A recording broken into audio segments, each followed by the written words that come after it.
Hi, I'm Barry with Ikan, and we're here to talk to you today about the popular features we have on the VX series.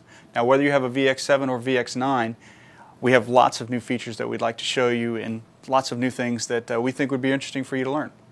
Let's start with the BNC connections that we have on the back of the monitor. We put these on there as a Pro source so you can use the Pro BNC cable.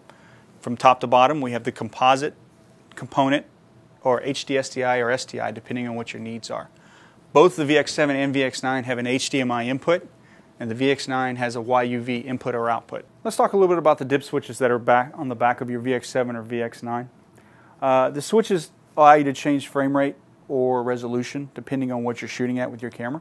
You're going to want to go ahead and switch these to what correct frame rate, and we have a small chart above the switches that you can use to be able to turn on the correct frame rate that you're going to be using with your camera.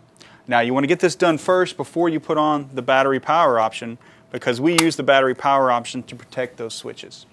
Let's talk a little bit about one of the functions on the Ikan VX7 or VX9. It's the pixel to pixel or zoom in to pixel function. Basically what you do is you turn it on with one of the function keys that it's assigned to, and then you can actually move around the picture itself and be able to get good critical focus. Out of the box, the VX7 or VX9 actually comes pre-programmed with the function 1, function 2 keys being the blue gun and pixel to pixel. Now these keys are reprogrammable depending on what your needs are.